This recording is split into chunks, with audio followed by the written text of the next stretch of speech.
And joining me now live to talk more about what's happening with cases and vaccinations in Michigan and beyond is Dr. James Baker. He's a doctor and professor at the University of Michigan. Dr. Baker, good to have you. Thanks for being here. Thank you. This is a very concerning thing to myself and most physicians in Michigan. Absolutely. So can you shed some light on what's behind this rise in Michigan? Yes, I think this is a unique circumstance. In Michigan, they did a very good job of social distancing and keeping people separated and safe, so that the whole state was pretty much naive to the virus by the time they let everyone out in February.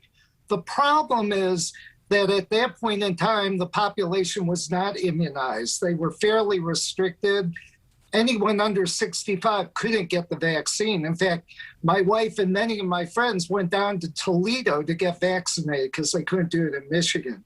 So what we're seeing now, it's that population from 40 to 65 that really didn't have access to the vaccine until recently that's accounting for the hospitalizations and the problems that we're having.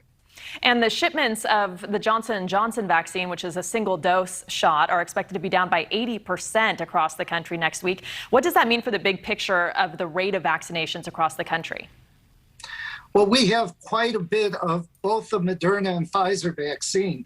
And actually in Michigan, we have enough vaccine right now, and the president is actually trying to help the distribution effort. We need to get the vaccine to the people in the areas having the infections. The other thing that's a real problem is vaccine hesitancy. People that are afraid to get the vaccine. These are remarkably safe and effective vaccines. And in fact, we're doing studies just to make sure that we understand everything about these vaccines. And I think if we do all get vaccinated, we'll be able to control these outbreaks in a short time. But that resistance factor is a major one, right? Especially with reports we just heard of adverse reactions and sites being shut down. So how can healthcare providers and the government deal with this and get the message out? Well, I think there's very extensive data showing that both the Moderna and the Pfizer vaccines are entirely safe. There have been issues around the Johnson & Johnson vaccine, and they need to get those resolved quickly. But in fact, most of the people who are at risk in the 40 to 65 age group could be vaccinated with the two vaccines we have right now without a problem. So people need to understand that the issues with Johnson & Johnson should not keep them from getting vaccinated. Here's the question I have. Will vaccines be able to keep up with the deadlier and more contagious variants, or are we likely to see another surge and more shutdowns the way Europe is experiencing it? We're usually about a couple weeks behind Europe. Well, here's the wonderful news.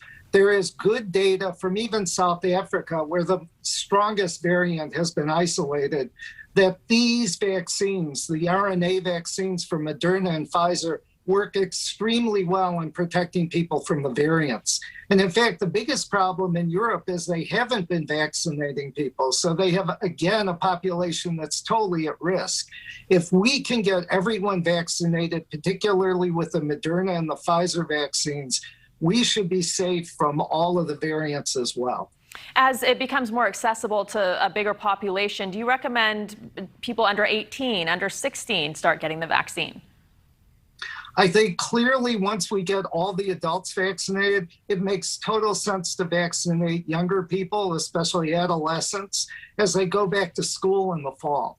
I think if we do that, it reduces all the infections in the entire population, so that even people that have immune problems or other reasons where they could not get vaccinated will be protected by herd immunity. Dr. James Baker, thank you very much for your time. We know you're busy. Thank you very much.